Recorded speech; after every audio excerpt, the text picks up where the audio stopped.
Emmett Flood and General Kelly went over there. But when they went over there, they were there for a few seconds just to convey the message from the president, which was he wanted transparency in this, but he understood the sensitivity of the intelligence community and the people involved, and so he wanted the proper steps moving forward. Deputy White House Press Secretary Hogan Gidley there on the president's lawyer Emmett Flood and Chief of Staff John Kelly's presence. They're at the beginning of Thursday's classified intelligence briefings. Let's bring in MSNBC political analyst Jonathan Alter, columnist for the Daily Beast, and former House GOP Committee Counsel Sophia Nelson, a contributor to NBC BLK and NBC Think. With a good morning to you both. Jonathan, does Gidley's explanation make sense there? I have to say I've had differing opinions. One went so far earlier in the broadcast to suggest that those two appeared very briefly as an intimidation tactic.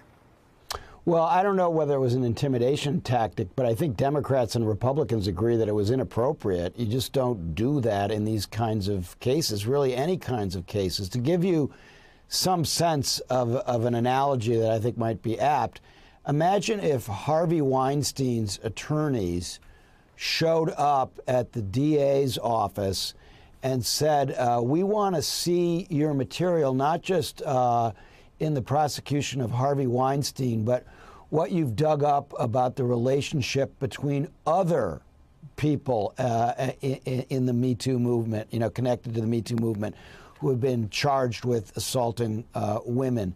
This is just not the way criminal investigations or national security briefings, which is what this essentially was, are supposed to work. And we understand what the motive was. Giuliani said plainly they were hoping to get information in order to shorten the investigation. That is completely improper, and Giuliani knows it. Sophia, you as a lawyer yourself, weigh in on this. What do you think were the intentions or the appropriateness of having Emmett Flood and John Kelly turn up at this meeting? Well, it's completely inappropriate. I agree with everything Jonathan said, but more importantly, Alex, as you know, I like to bring things back to what it's really about. And the question we ought to be asking ourselves is, why did the briefing occur in the first place?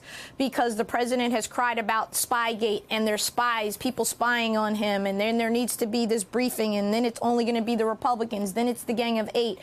This is, you know, to be candid, it's just a mess up there. And at the end of the day, no one has a right to go to a security briefing but those who are to be briefed on the materials, i.e. the Congress and those that have the oversight and the clearances, the high-level clearances that are necessary for a briefing like this. So the chief of staff had no right being there, and certainly the attorney had absolutely no right to be there. You know, Jonathan, Rudy Giuliani told the Associated Press the White House wants a readout on all the information that lawmakers received in these briefings about the origins of the Russia investigation, as well as the use of the FBI source. They want this by next week. First of all, talk about what you think the strategy is here and how likely it is they're going to get that readout. Well, they're just trying to push on all fronts to try to do anything they can to short circuit this investigation. But, you know, this question of whether Flood had that's the president's attorney, had the security clearances to go to this meeting in the first place is a really interesting one. It's the second major security breach of the week. We learned that the president is using a cell phone that is not secure. Remember, you know, for many, many months, the Republicans were calling Hillary Clinton Crooked Hillary because there may have been some security breaches on her computer. You know, and here twice in 1 week, we have flat out security breaches. So Giuliani and company just want to push right through all of that to try to do anything they can to throw cold water on this investigation. And calling this confidential informant in Europe a spy is to suggest that everybody that the FBI is in contact with who provides them information is a spy. This is just ludicrous propaganda for the base. You know what? Is it when the president uses the term spy, Jonathan, is it ludicrous propaganda, or is it just playing to his base? Trying to muddy the waters. It's a lie. It's a lie for his base, which we get about 10 times a day. All right. Alex, if I might here, first of all, it's really important for the public to understand and have a context.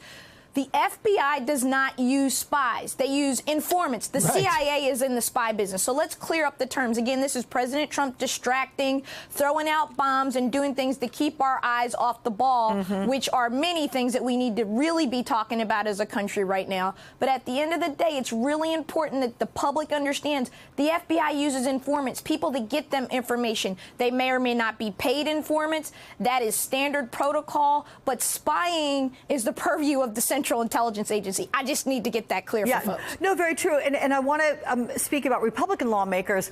They haven't commented about this, but we have Democratic Congressman Adam Schiff who said, look, I didn't hear anything that suggested any evidence of a spy placed in the Trump campaign by the FBI, any other intelligence agency as well. So where is the value in the president's legal team pursuing this further, Sophia?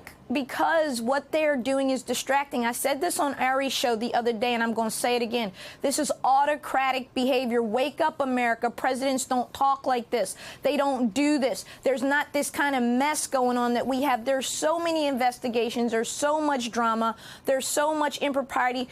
Jared Kushner getting a security clearance is something that we ought to be talking about. He should not have a security clearance. They're breaking protocols. They're breaking down norms. They're attacking the Department of Justice, the FBI, the CIA. I'm not saying that these organizations can't be questioned. Of course they can. This is America.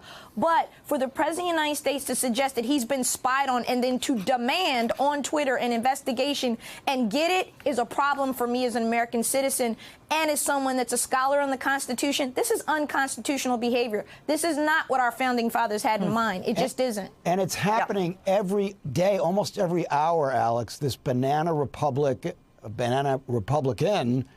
behavior. When the president says that NFL players, maybe they should leave the country, that is such an anti-constitutional, unconstitutional view of our system. Well, you know why he's saying that, piece, Jonathan. It's of a piece with what we're seeing in them trying to shut down this investigation. It's autocratic behavior like we've never seen in American history. All right. Sophia, Jonathan, you guys, thank you for a candid conversation. I appreciate it from both of you.